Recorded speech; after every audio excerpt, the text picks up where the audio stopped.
Mañana nos despedimos de esta estupenda ciudad de Tánger. Tenemos aquí a dos de nuestros profesores, a Aitor Blanco y a Roberto JJ Quero. Creo que les conocéis muy bien. Podemos hablar de muchos temas de historia, de actualidad, del mundo árabe, del mundo islámico. Podemos hablar de los fenicios, podemos hablar de los romanos, podemos hablar de los bereberes, podemos hablar de lo que queráis. Entonces yo creo que lo que vamos a hacer hoy es cada uno que, bueno, pues a ver quién se lanza alguna pregunta, y si no se lanza nadie, pero intentar lanzaros algún tema que os interese un poco más, si queréis aquí, que tenéis alguna duda o algo que os haya llamado más la atención de lo que hemos visto todos estos días, a ver si alguno os lanzáis, y si no, alguno de vosotros hacéis una pequeña introducción y de ahí sacamos más preguntas, ¿eh? A ver, estamos aquí en forma, a ver, ¿eh? No ponemos nota, ¿eh? Adelante, Pedro. A ver. Pedro. La figura de Abdelkrim en el mundo árabe. Madre mía. Actual. Desarrollo. Madre mía. En el mundo árabe actual. La imagen, ¿no? La imagen, sí. La figura de Abdelkrim en el mundo árabe actual. Uf. Toma castañas. Toma. Bueno, depende. En el mundo árabe yo diría que no es una figura especialmente conocida, pero en Marruecos sí. En Marruecos sí, en el norte de África, ¿no? Y también dentro de Marruecos depende de donde uno vaya. Si está en las zonas del Rif, pues es un héroe nacional. Si está fuera del Rif, mi experiencia, con lo que yo he visto al hablar con marroquíes, es que se le recuerda como podemos decir, como un héroe nacional, ¿no? Por haber luchado por la independencia y tal, en contra del invasor, pero tampoco especialmente reseñable. Es en el Rif, es en la zona rifeña donde cobra especial interés y donde se le quiere mucho y se le tiene, bueno, pues como un héroe eterno. Fenomenal. Hemos roto el hielo. Bueno, ya está roto el hielo. A ver, Rosalía. Ya que hablamos del RIF, a mí me quedé con ganas de preguntarte el tema del ferrocarril. ¿Quién financió el ferrocarril? ¿Qué pasó? O sea, yo recuerdo cuando nos explicaban que había tantas cuevas, que era tan difícil que el ferrocarril para sacar todo lo que era los minerales, tal que hubo. No el sé, hierro. sé que en Barcelona hubo también revueltas, ¿no? Porque enviaron muchos soldados. Explícanos qué compañía, quién lo financiaba, el ferrocarril. No me acuerdo qué, pero había mucha polémica con el ferrocarril en el RIF. Bueno, lo vimos en el hotel. Pero, O sea, debe ser que sois organizados. no pasa, a ver, no pasa nada, tampoco. ¿Puedes hacer memoria? No, o sea, hubo dos momentos en los que pasamos por una serie de puentes que estaban justo al lado del hotel, que era en la zona que ellos lo llamaban el carguero. ¿Él? El carguero, ¿no? Creo que cuando llegamos ahí, el del autobús nos decía, no, estáis cerca del carguero y luego ya detrás está la Plaza España y todo es muy fácil. Y era como, ¿y esto del carguero qué es? Y entonces, cuando hicimos el primer paseo para ver las luces de Navidad, etcétera, a la vuelta, de repente nos encontramos con una estructura y decía, ¿esta estructura qué es? Y a la izquierda apareció una pequeña locomotora y entonces ahí... Así para los que estáis viendo por internet, ¿no? Estamos aquí refiriéndonos ahora mismo a Melilla. A Melilla, eso es. Entonces estábamos haciendo esa vuelta y de repente apareció esa locomotora y luego ya sí que en la guía que tuvimos al día siguiente se nos explicó que Melilla siempre había tenido esos recursos naturales del otro lado del Guruguru, ¿no? De esa montaña, y que esa conexión de tren siempre había sido muy importante. A mí me suena pues eso, ¿no? de las lecturas. En principio eran compañías, bueno, pues vamos a hablar casi de un sistema muy antiguo que es el de los publicanos, ¿no? El Estado da ciertas prebendas a personas que ponen su dinero para sacar y para desarrollar, y en ese momento pues se van más o menos desarrollando esas minas. Entiendo que el ferrocarril ayudaría también el protectorado, y lo que sí que me sorprendió también es cómo esos ferrocarriles en esa zona, y conectándolo con lo que habíamos dicho antes de Abdelkrim, ¿no? Y lo que nos han explicado en la zona del Rif, es el hecho de que existía y existe una línea de ferrocarril que no se utiliza. No sé si os disteis cuenta de las 2 o 3 veces que pasamos por Nador. Pasamos varias veces por la estación de tren. Y estaba nueva. No era una reliquia, estaba nueva, la habían renovado. Supongo que es con intención en algún momento de inaugurar. trenes, pero en principio la conexión con Melilla ya no existe y además esa zona está, digamos, se ha quedado separada de todo el desarrollo que existe en esa línea que va desde Tánger, Casablanca, Rabat, Marrakech. Y fijaos que en eso nunca se nos ha hablado ni de Tetuán demasiado, que es una cosa que luego quizá podíamos hablar, de cómo, aunque sea un poco controvertido, a mí me da la sensación de que se está potenciando mucho Tánger, ¿no? El museo que vimos hoy de la Kasbah, desde el punto de vista museístico, ya sé que nos hemos reído un poco con lo de las inscripciones y esas cosas, pero claro, la pieza que yo estaba buscando siempre había estado en el Museo de Tetuán.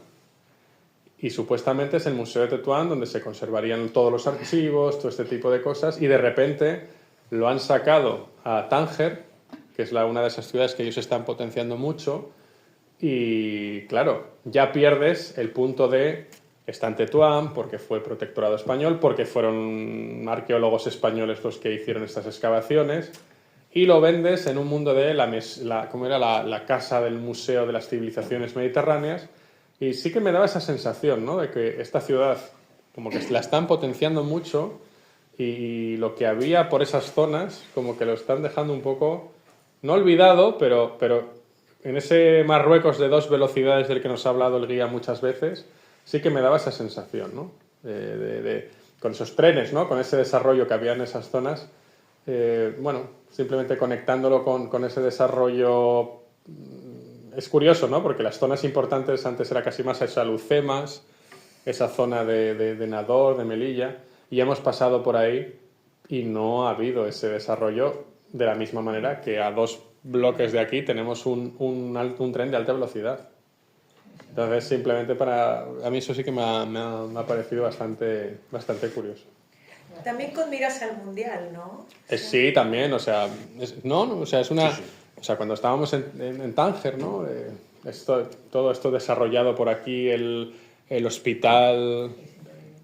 Y bueno, no sé si esto se emitirá o no, pero es ese punto, ¿no? Es una ciudad que es tan internacional, que también la identidad de la ciudad es poco étnica, ¿no? En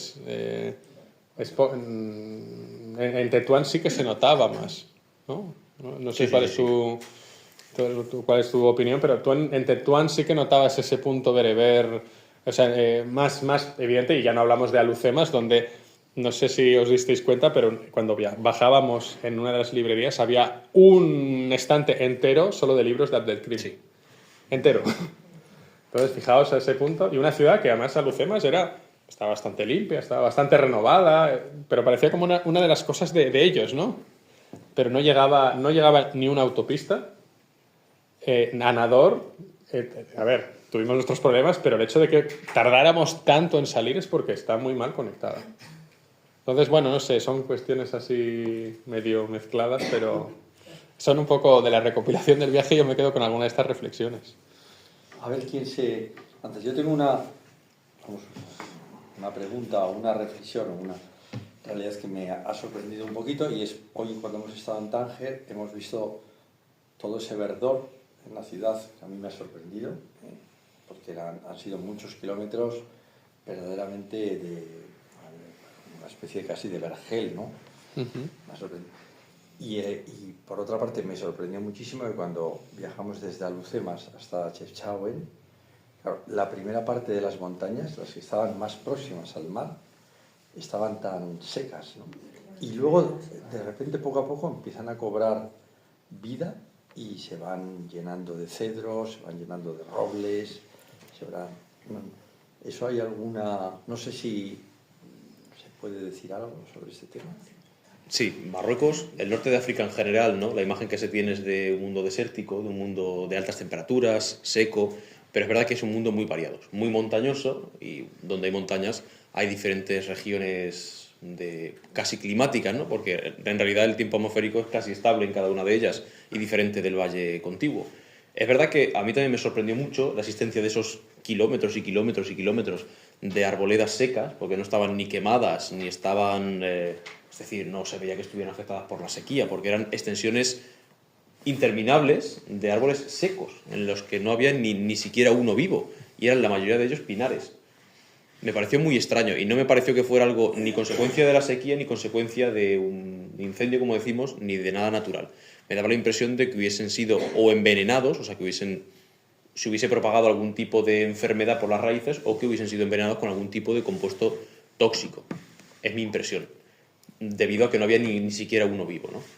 Después nos hicieron comentarios sobre quizá por qué podría haber sido eso. Tampoco me cuadran mucho porque eran todos los árboles durante hectáreas y hectáreas y hectáreas muertos. Pero bueno, quedándonos con lo positivo, después de esa extensión de árboles muertos, ¿no?, en el Rif, que abarcaba desde varias ciudades, ¿no? Nador, saliendo de Alhucemas, entrando ya en todo lo que es el norte del Rif, era todo muerto.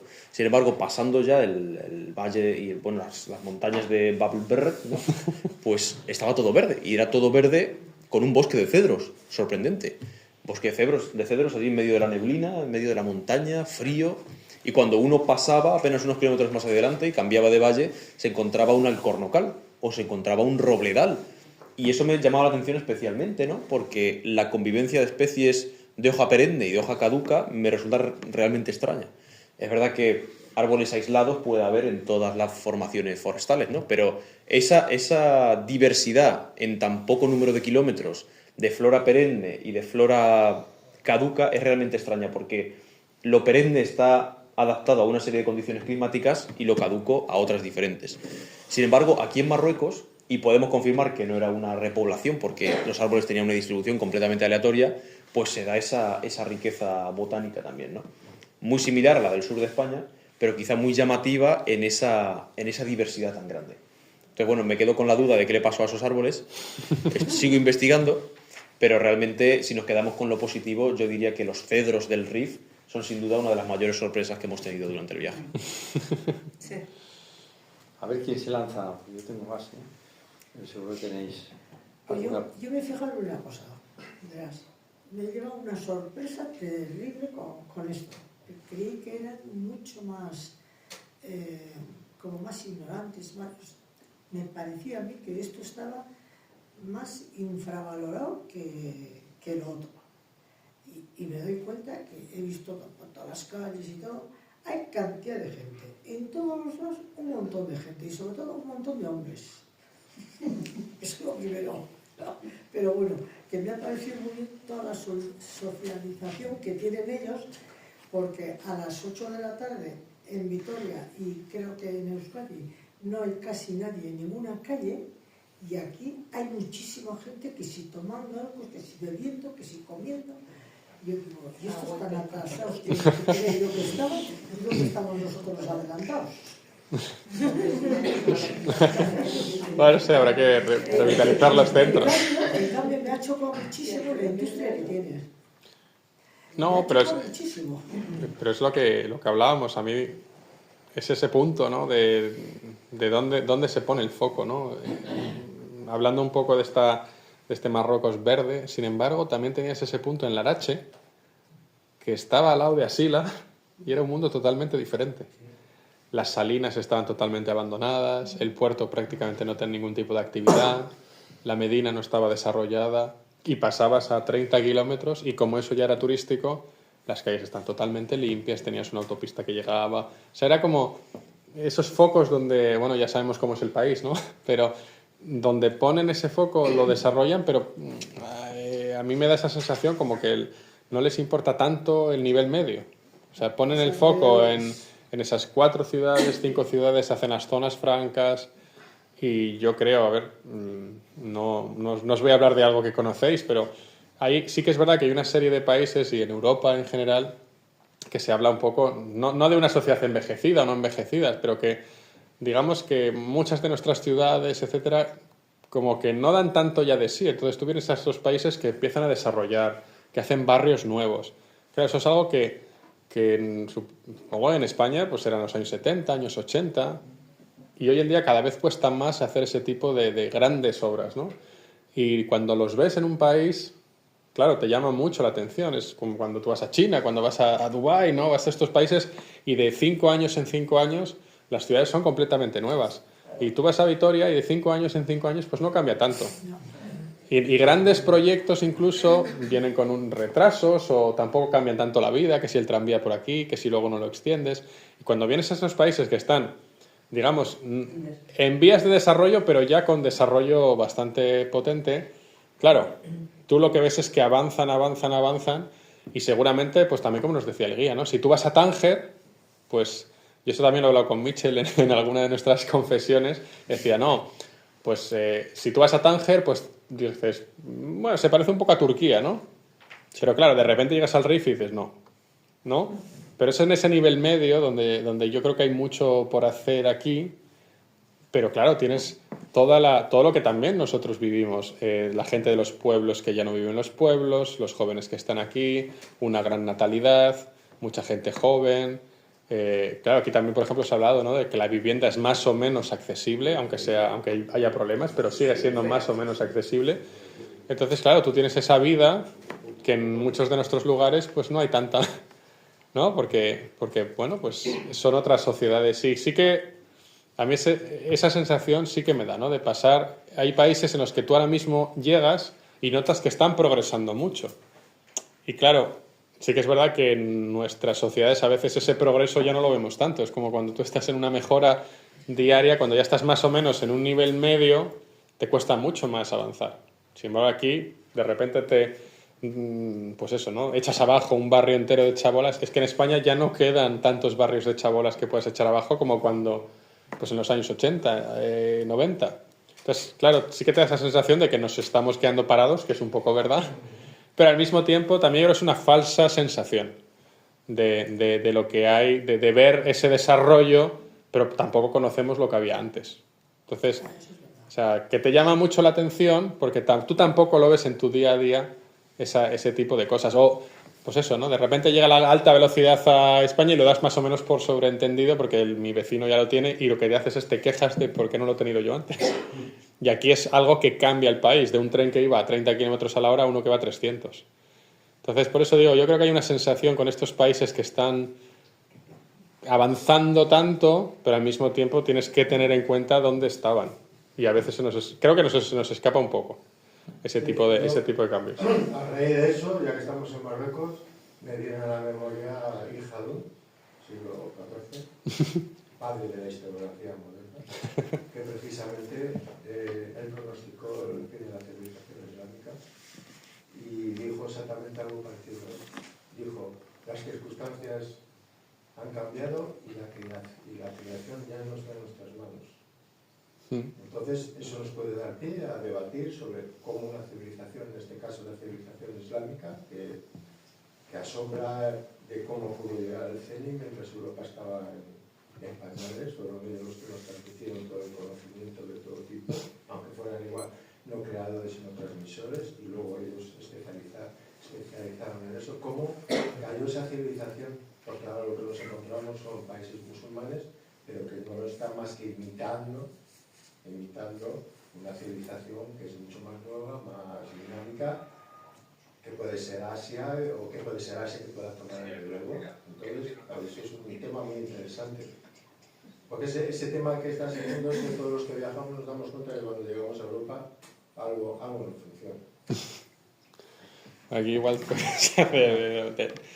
Sí, a ver, es un poco difícil discernir qué es la civilización islámica, ¿no? Tanto en el tiempo como en el espacio.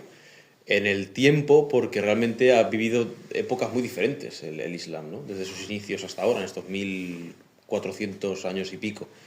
En el espacio también, porque volvemos al debate de lo árabe, ¿no? Y lo islámico.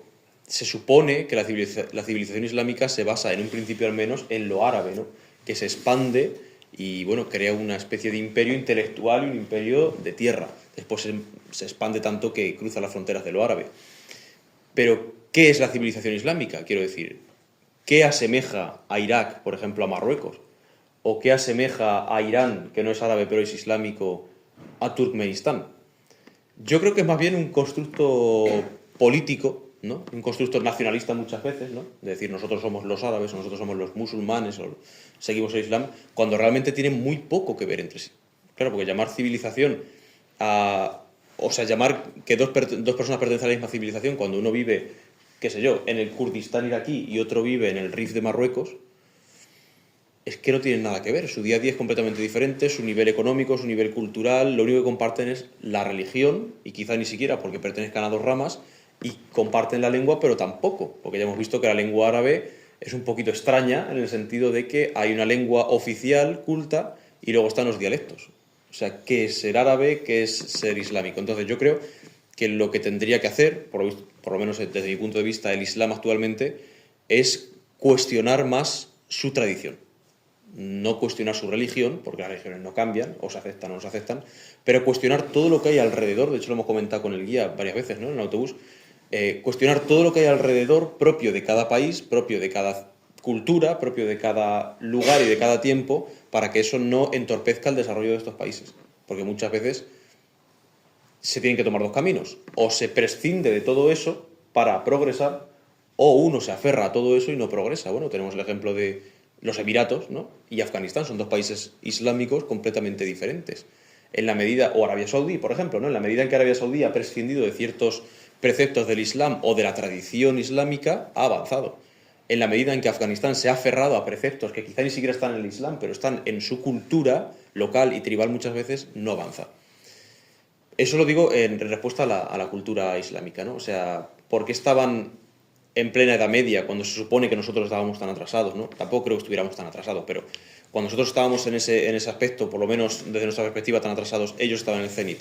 Pues quizá porque se atrevieron a cuestionar muchas de las cosas que hoy no cuestionan. O sea, tenían muchos intelectuales, tenían muchos filósofos, tenían muchos científicos, tenían literatos, tenían una gran cantidad de poetas sufíes, ¿no?, que ven el Islam desde otra perspectiva.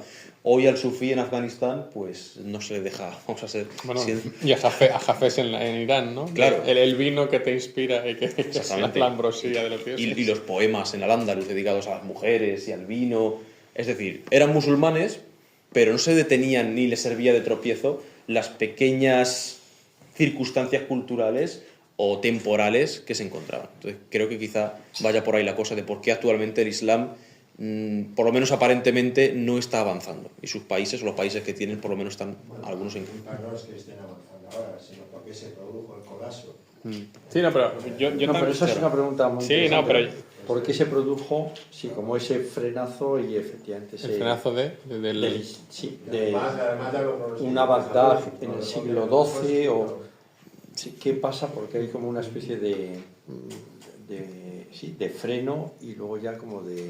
Hombre, a mí... de retroceso, Algunos ¿no? dijeron, algunos ya demasiado llevados demasiado extremo, que no es cierto, como que después de haberlo se acabó el pensamiento islámico, cosa que no sabe totalmente revelar, ¿no? No sé, yo lo que he aprendido mucho Porque de... el pensamiento islámico es dinámico y se ha seguido generando, ¿no? Lo que pasa es de que, por desgracia para ellos, me refiero, han vivido como en un reflejo, en un eco, o sea, no sé, ¿no? Yo no soy islámico, entonces no soy musulmán y es difícil hablar con gente musulmana porque desgraciadamente no te puedes encontrar con gente que tenga un nivel de conocimiento, no lo puedes decir que, por ejemplo, en Irán hay eminentes filósofos como Mullah Sadra, que es equivalente a Hegel, ¿no? Pongamos el caso, ¿no? O sea, pero lo pongo como ejemplo de que el pensamiento islámico ha seguido funcionando. Yo digo como civilización, porque ¿en qué se entiende una civilización? Bueno, lo primero es la imagen primigenia, que es el poder, ¿no? Cuando ya una civilización cae en manos de otra y son ya colonos de ellos es lo que entienden, así, que se desmoronaron y porque ya vino Occidente y se tuvieron que desligar, ¿no? Todos estos países son todos coloniales, incluso Arabia Saudita. No sé, yo voy a ¿Cómo dar han pasado en la historia siendo coloniales? dos visiones igual para... A mí me preocupa un poco también cuando hablamos esta pregunta, ¿no? Aquí están como, ves el desarrollo, ves los edificios, ves todo este tipo de cosas. Sé que esto suena, no sé si es que quiero ser demasiado optimista, pero es que tenemos que ir un poco más allá del desarrollo económico. Porque en el desarrollo económico, no voy a hablar de civilización, pero nuestro modo de vida a veces choca con ello. O sea, si tú tienes que manejar una empresa, a veces la democracia en una empresa no funciona bien. Entonces, también creo que tenemos que mirar otro tipo de índices en el que nuestro desarrollo no se mida en cuántos kilómetros construimos. Creo que a veces nos hacemos nuestras propias trampas. Dices, no, es que no he hecho estos rascacielos, no sé qué, no estoy creciendo al 2%, al 3%, al 4%. Ya sé que dices, no, ¿y de qué vives? Ya, pero si caemos en la trampa de que solo sean esos indicadores los que marcan cómo somos, de repente hablamos con las personas de aquí y te das cuenta de que hay otras cosas. O sea, de que hay algo que va más allá del PIB, que va más allá de... Y tiene que ver con valores, con cuestiones que hemos llegado a muchas conclusiones, al desarrollo de la humanidad nuestra, que no es tan sencillo. Entonces, sí que es verdad y que nuestro mundo económicamente tan cerrado, por ejemplo, una sociedad que tiene todas esas leyes que en tu conducta, en todo este tipo de cosas, funcionan mucho mejor. A mí, claro, a mí me preocupa a veces mucho cuando dicen, no, fijaos qué bien funciona este país. Y dices tú, ya, ¿a costa de qué? Entonces, creo que a veces nos hacemos las propias trampas nosotros. O sea, tampoco hay que vivir en la complacencia, pero también hay que ver otra serie de indicadores que no solo sea la gente que está en la calle, también, y quizá no hay tanta gente en la calle en España porque también tenemos otra serie de valores que hemos ido creando. Y sobre lo que hablábamos, claro, aquí es una opinión muy general, pero claro, a mí el problema, muchas de estas cosas creo que también son en las conversaciones, es cuando tu derecho canónico se convierte en tu derecho de vida. O sea, estamos en el sentido de la religión. No, me refiero que claro, ese desligar un código, ¿no?, que está, ¿no?, emitido por Dios y que está tan implicado en tu vida diaria, desligarlo como quizá hemos hecho nosotros, no es un proceso tan sencillo. Y yo creo que eso es un poco el freno, lo que hablabas tú, es ese freno de, si esto está escrito, que me perdonen los de derecho, pero el derecho va cambiando. Pues si hay unas leyes que están ahí, ¿cómo te vas a desligar tú de eso? Y hay veces que es muy difícil dar ese salto. Los israelíes lo han hecho más o menos, los judíos, estableciendo que si ortodoxo, no ortodoxo, ultraortodoxo, etcétera, etcétera, etcétera. Sí, pero los ultraortodoxos son capaces de vivir en una vida altamente religiosa y totalmente estricta, que a nosotros parecería una auténtica barbaridad, y manejan empresas de alta tecnología. Los ultraortodoxos. Ultraortodoxos. Los que no pueden participar en la mili, los que se dedican a... Los que no pueden participar. Yo no estoy tan de acuerdo. Pero volviendo un poco O sea, me a refiero esto, que... ¿qué fue lo que pasó en el Islam Tecnología y politización. que se perdió todos estos grandes filósofos y este avance tan progresista que tenían? Pues nosotros somos un poco producto de ese mundo árabe, ¿cierto? ¿Qué fue lo que pasó? Que hubo un, no sé si llamarlo freno, pero un poco lo que decía José Felipe, a mí sí como que me intriga. Yo creo que hay un freno per se en el Islam que no existe en otras religiones, con todo el respeto. Quiero decir, esto no es cuestión de opiniones, esto es cuestión de lo que es, ¿no? Y ya cada uno juzgará según su opinión y según su manera de verlo. Pero hay un freno intrínseco en el Islam que es la divinidad de la Sharia, la divinidad de la ley islámica. La ley islámica emana, ¿no?, o se interpreta a través del Corán, pero es que la ley islámica no cambia. La ley islámica aparece con el Corán en el siglo VII y esa ley se tiene que mantener hoy y en el siglo XXII y en el siglo XXV y dentro de 10.000 años mientras haya un musulmán. Entonces, uno no puede sacralizar la ley por lo que tú decías, el derecho cambia, ¿no? Cambia constantemente. Es verdad que está la figura del fiqh, que es la interpretación, el intérprete de esa sharia para traerla al siglo XXI. Pero creo yo que la mayor traba precisamente es esa, uniéndolo con lo de antes. La falta de cuestionar la tradición, la falta de cuestionar los aledaños a la religión, ¿no?, o que a partir de un momento dado empiecen a pesar más los aledaños, empieza a pesar más la tradición que la propia religión, y la sacralización estricta de la sharia. Cuando la sharia se convierte en la ley de un país, tenemos muchísimos ejemplos, impide el avance totalmente.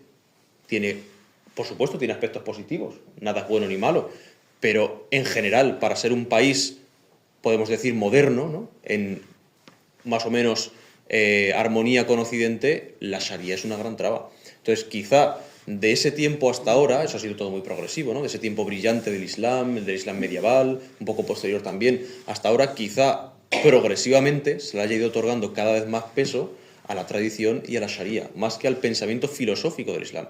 Porque el Islam, como todas las religiones, tiene una filosofía y tiene una base que se puede interpretar para bien, se puede interpretar para mal, se puede interpretar para hacer el bien al ser humano, se puede interpretar para acabar con su vida.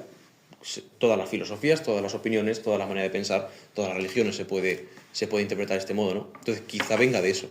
Quizá actualmente el Islam, no en todos sitios ni en todas las personas, pero como fenómeno global esté viviendo una época bastante oscura de su historia, y quizá se recuerde este momento como un momento oscuro, igual que nosotros recordamos hoy en día nuestra Edad Media, ¿no? En general. Quizá, porque es verdad que el Islam ha sido mucho más permisivo y mucho más tolerante en muchos periodos de la historia y actualmente está especialmente intransigente en muchos rincones del mundo. Lo cual es sorprendente, ¿no? Porque no ha habido esa evolución que suele ser siempre a la mayor permisibilidad, ¿no? Una pregunta es si, por ejemplo, así como en el cristianismo tenemos como una semilla, ese dad al César lo que es del César y a Dios lo que es de Dios, que es una semilla de esa separación de la Iglesia y del Estado. ¿En el Islam hay algo parecido o está todo tan intrincado, lo jurídico, lo cultural, lo higiénico, lo religioso? No sé. Yo optaría más porque está todo muy unido, porque la diferencia está en la base. La base es que, y esto repito, no es una opinión, esto es historia, son los hechos, ¿no? La diferencia es que nuestra figura principal como cristianos es Jesús y la figura principal de los musulmanes es Mahoma. Y son dos personas completamente diferentes, ¿no? Ni para bien ni para mal, son diferentes, porque Mahoma era un estadista. Mahoma lideraba ejércitos. Mahoma tenía a su cargo gente. Por lo tanto, es alguien que crea leyes. Es alguien que dice qué hay que hacer y qué no hay que hacer en la guerra. Es alguien que dice o que dicta el código de conducta y de qué se tiene que hacer posterior a la batalla. O sea, a quién corresponde el botín, cuánto botín, qué se hace con las mujeres prisioneras, qué se hace con la ciudad. Sin embargo, Jesús, su mensaje es mucho más en lo relativo a la filosofía, entre comillas, o a la espiritualidad. Por lo tanto, creo yo que la diferencia viene precisamente de ahí. O sea, Jesús en ningún momento está relacionado ni con la política, ni con el ejército, ni con nada del Estado. Jesús, el personaje histórico. No hablo de lo que pasó después, Jesús. Sin embargo, Mahoma, desde el principio, es un estadista. Por lo tanto, la ley va intrínseca en él. Él no es la ley, pero en la medida en que él anuncia lo que Dios le dice, la ley emana de su boca. ¿Y cómo separamos eso? O sea, si es que es Dios el que hace la ley. Que la ley islámica no la hizo Mahoma en el Islam, ni el Corán tampoco, la hizo Dios. Entonces yo no puedo cambiar ni una sola coma. Tardaron 600 años en configurar la Sunna. ¿Perdón? Que tardaron 600 años en configurar la Sunna.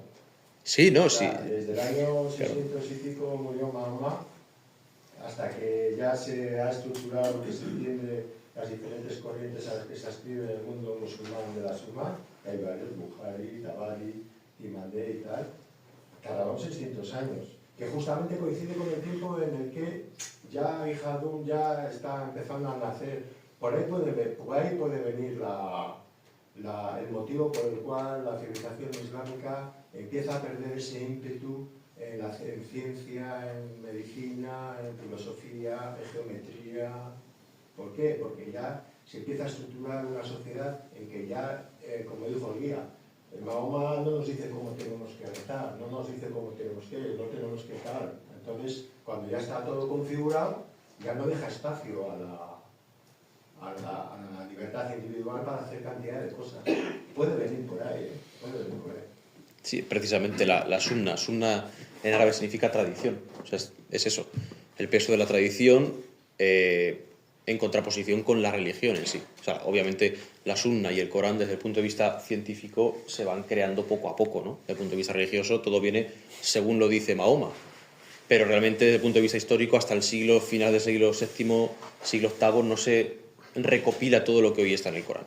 Entonces, claro, bueno, pues efectivamente estamos diciendo lo mismo. Es el tema tradición y esencia.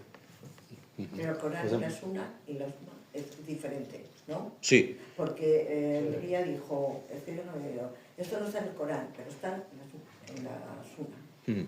Sí, bueno, ¿Qué diferencia hay? pero a ver, lo del que pase mucho tiempo, que no pase mucho tiempo, digamos que los primos cercanos de todo esto también son los judíos. O sea, tú tienes una ley más o menos, pero luego hasta que el Talmud va saliendo son incluso muchos más años. Yo creo que le vino bien, simplificando mucho, no vamos a... pero creo que a Jesús le vino muy bien el Imperio Romano y la tradición judía anterior, ¿no? Porque está eso en el Evangelio, ¿no? Cuando dicen, ¿no? ¿Qué más da que sea el sábado, que no sea el sábado? Porque claro, ya tiene otra religión monoteísta ahí, que es tan de cumplir con esos preceptos. Pero Digo, tuvieron un fenómeno, creo que en el Islam, que es lo que se llama la asimilación, sobre todo en todo el siglo XIX. Claro, sí. Porque los judíos empezaban a asimilarse, como judío alemán, en alemán y tal, entonces ahí es como explotó, todos sabemos, Sí, no. hace falta dar una lista de todos los eminentes científicos, eminentes de todo tipo de campo de la filosofía y de tal, que son judíos. Sí, no, pero que Son todos asimilados. aquí simplemente estamos explicando cómo digamos, estamos aquí. Sí, no, simplemente estamos intentando explicar cómo, digamos, que de tres religiones monoteístas, que digamos que lo que está en el fin es más o menos lo mismo, cómo estas dos pues se han ido diferenciando. Creo que estamos intentando explicar un poquito esto. O sea, y yo creo que ese punto de las circunstancias en las que el cristianismo surge, pues creo que son importantes. Más allá de luego en el siglo XIX, etcétera, etcétera, etcétera. Más luego, claro, por ejemplo, y el Islam, dices tú, bueno, ¿y por qué hay hay tan poco cambio? ¿Por qué esto? Bueno, una de las tradiciones está en Arabia Saudí, y Arabia Saudí es la que más dinero tiene. O sea, luego el contexto económico, social es también muy importante. Simplemente estamos intentando explicar con estas preguntas cómo de algo que supuestamente es más o menos parecido, cómo ha habido diferentes variantes hasta llegar a ello, o lo que les está impidiendo, ¿no? Pedro, no sé qué quería. Luego hablaremos. Yo, hablando de Marruecos, ¿Sí? me abstraigo un poco de... Me llama mucho la atención que estás en el autobús, ves una fila de soldados y te dicen, estos van, son la guardia de un centro de congresos. Sí. Dices, vamos a ver. Una fila de soldados para guardar un centro de congresos en un país que es monarquía absoluta, que es además una especie de príncipe de creyentes o algo parecido, y todos los regímenes árabes que han intentado evolucionar hacia el laicismo y hacia la modernización, nos los hemos cargado. Vamos a hablar de Siria, vamos a hablar de Irak, vamos a hablar de Libia, que no tenían... Occidente se los ha cargado. Y ahora decimos, joder, es que el Islam está atascado. Y el bombardeo de Libia, y el bombardeo y el ataque brutal a un régimen social, teóricamente socialista, dictadura, llámale como quieras, como es el de Hafez el-Assad.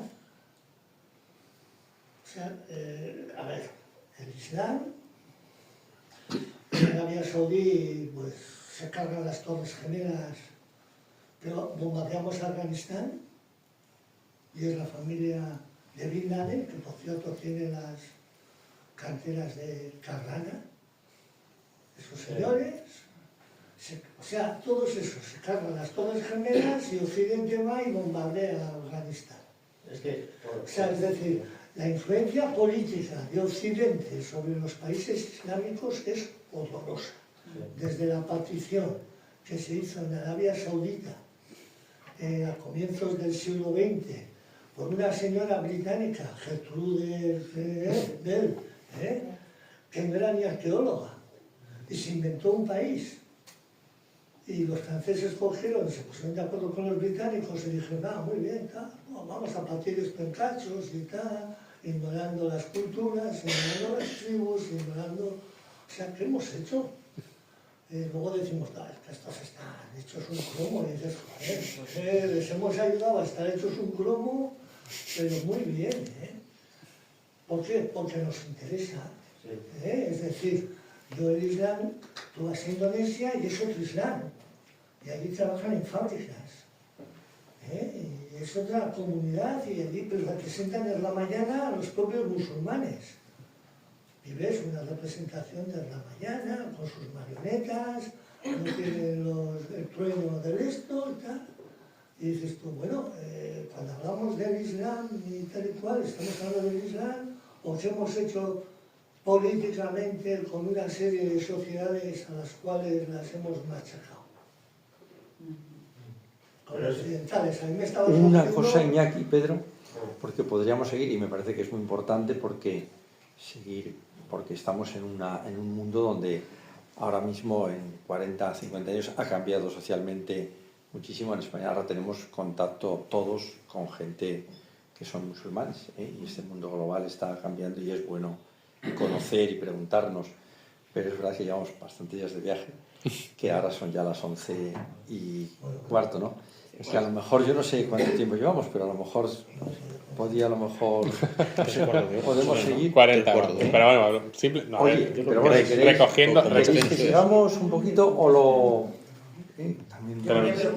Yo intentaba poner una reflexión. No, una reflexión, Me parece que Pedro, actual, súper estando interesante. en un país que es Claro. una dictadura, que le estamos dando coba desde la Unión Europea, que encima hacemos una manera... Es que hacemos que las dictaduras sean buenas para el mundo islámico.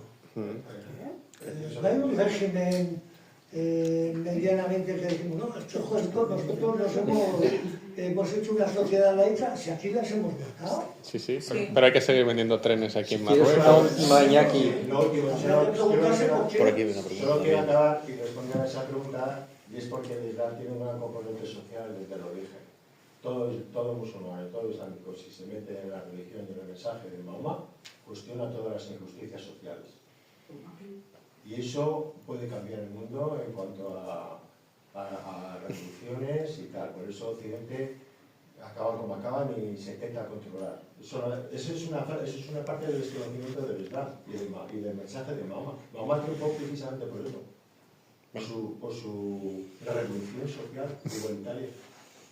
Bueno, yo creo que no es tan sencillo. No es tan sencillo porque también tú cuando tú tienes, cuando tú te intentas enfrentar a los status quo, precisamente llevándolo un poco a mi campo, es lo mismo que dice Juliano el Apóstata de los cristianos. O sea, Juliano el Apóstata lo que pide es, vamos a intentar copiar lo que hacen esto de cuidar a las familias, de que el sacerdote esté con la comunidad y, muy importante, la limosna, las obras de caridad. Lo dice exactamente Juliano el Apóstata. O sea, que me refiero a que cuando tú te estás enfrentando a un status quo es lo que miras, pero tampoco, o sea, esto de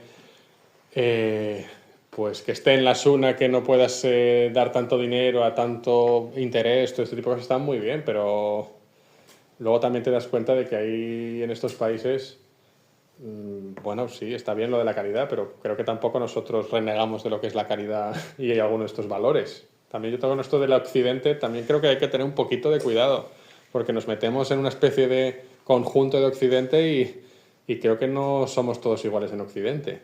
O sea, yo no he votado a nadie para que mande bombas ni drones a Afganistán.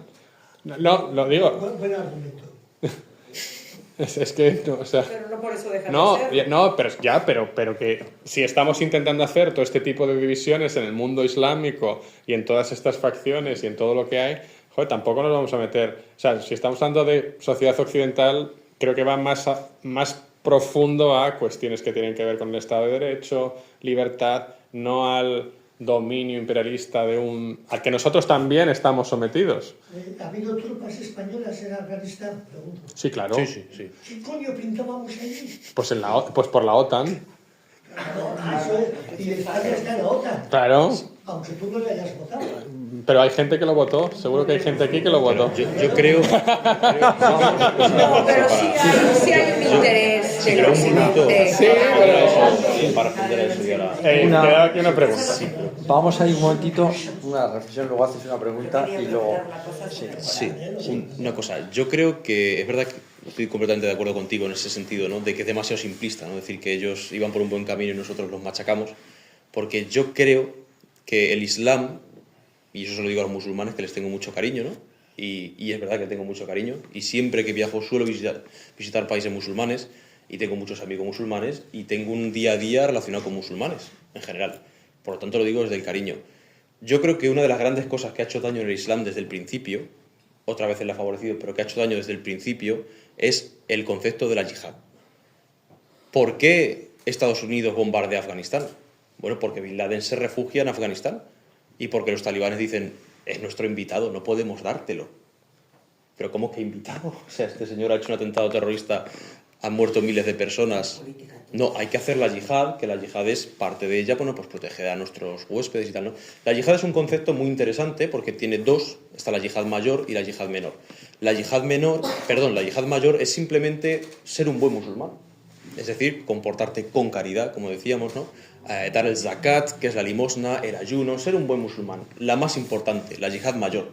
Pero también no podemos ignorar que hay una yihad menor, que tiene dos vertientes. Una de ellas es resistir a la persecución, resistir a la dificultad. Pero es que la otra vertiente es que si yo me siento atacado, ataco. Y eso lo va a hacer cualquier persona. Si está sintiéndose atacada o está en peligro de muerte, va a atacar antes de que la ataquen. Pero la religión no puede dar prebendas para ello. No puede recomendar atacar en ningún caso. Es mi punto de vista. Entonces, es verdad que la yihad es un concepto mucho más amplio, mucho más interesante y más rico, pero hay una pequeña parte y un pequeño punto dentro de la yihad que invita a la lucha. Y sentirse atacado es muy relativo, porque yo me puedo sentir atacado por una mirada, o me puedo sentir atacado por un comentario, me puedo sentir atacado por... Entonces, yo creo que está mucho más relacionado con eso, porque claro, Afganistán no tenía nada que ver con ese conflicto hasta que se negaron los talibanes a entregar a Bin Laden. Bueno, no tenía nada que ver, era un régimen en el que se cortaban brazos, se lapidaba a mujeres, se le pegaba un tiro a un hombre en mitad de un partido de fútbol, es decir, tenían esas circunstancias especiales, ¿no? Pero es que ya la guinda que coronó el pastel fue que no quisieron entregar a Bin Laden. Entonces fueron ellos, desde mi punto de vista, los que se metieron en ese pozo. Porque no hicieron caso a lo que les mandaban los Estados Unidos. No, hombre, es que había un terrorista internacional. Claro, no es cuestión de, bueno, este es un preso político, no es un señor... Por eso invades un país, lo bombardeas, generas decenas de miles de muertos, o sea, un país que tiene 800 bases militares por todo el mundo. Es verdad que Afganistán, yo creo que aparte del tema de Bin Laden, en ese momento era uno de los mayores surtidores de terroristas internacionales. Entonces, es muy difícil combatir contra eso, porque mientras quede alguien que se sienta atacado, va a quedar alguien que luche. Espera, que había una pregunta. Yo quería preguntar en el Corán cómo, si se habla de la mujer y si se dan normas para, o sea, qué se dice de la mujer y si como les tratan en los países y les ponen los pañuelos, todo eso, si eso figura en el Corán o eso es cosas que, porque no viven en todos los países musulmanes, no se vive igual. No, claro. La mujer no está tratada igual. Y si estos países, sin la mujer, porque realmente no está evolucionando igual, ¿cómo van a evolucionar estas sociedades si las mujeres, en algunos sitios sobre todo, las anulan, como por ejemplo en Afganistán? Bueno, sobre todo el Corán. El Corán es muy sencillo. El Corán es un libro, desde mi punto de vista, bastante sencillo de leer. Tiene 600 páginas, es bastante asequible en comparación con la Biblia, ¿no? Que es mucho más larga, mucho más compleja, más simbólica. Y no dice nada en cuanto a la vestimenta de las mujeres. Solamente en una sura, es decir, en un capítulo, habla de que las mujeres del profeta, las mujeres de Mahoma, tienen que evitar ser vistas en ciertos contextos y que las mujeres en general tapen sus curvas y sus formas. Pero no dice si tiene que ser un velo, si tiene que ser un niqab, si tiene que ser un burka, eso no se dice. Eso depende de cada país y de cada legislación. Eso con respecto a la vestimenta. Sí. Pero bueno, está esa primera base, ¿no? De tápate las formas. Encantos. Claro. En relación a... Bueno, sí. Con la mujer, no sé si quieres hay algún comentario, decías tú bien. Si le quieres hacer tú alguna otra... Yo. ¿Cómo veo que va a evolucionar, no? Por ejemplo, pues es que depende de cada país. En algunos países sin las mujeres, anulándolas a las mujeres, por ejemplo, Afganistán. El caso de Afganistán, ¿cómo va a evolucionar? Claro, pues si no van a la escuela, no existen prácticamente socialmente, ¿no? Afganistán el régimen que gobierna Afganistán es muy joven, tiene 4 años y medio solamente, entonces veremos a ver cómo evoluciona.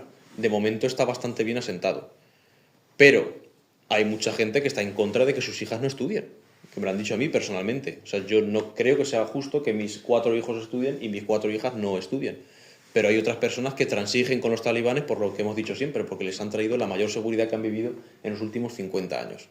Entonces, va a pesar más la seguridad, va a pesar más los derechos, pues creo que durante un periodo más o menos largo de tiempo va a pesar más la seguridad. Hombre, estamos vivos por lo menos. Y después de estar vivos y pasen una serie de décadas, podemos analizar si merece la pena estar vivo en estas circunstancias. Pero de momento valoran más estar vivos que las circunstancias, es mi punto de vista. Podríamos seguir, podríamos hablar de otros muchos temas, podríamos hablar de Numa y el palacio que vimos en De Ixus, Juba, de Juba. de Juba. Pero eso ya para Argelia. Pero yo creo que Que lo seguiríamos teniendo. Vamos a dejarlo por ahora, ¿no? ¿Os parece? Mañana salimos a las 10:30, un poquito antes las maletas. Y ahora, pues, cada uno que actúe. Yo no sé si lo de dar una vuelta por ahora lo dejamos A aquí. montar a caballo. Montar a caballo. Muchas gracias. Bueno. Aquí a los jóvenes.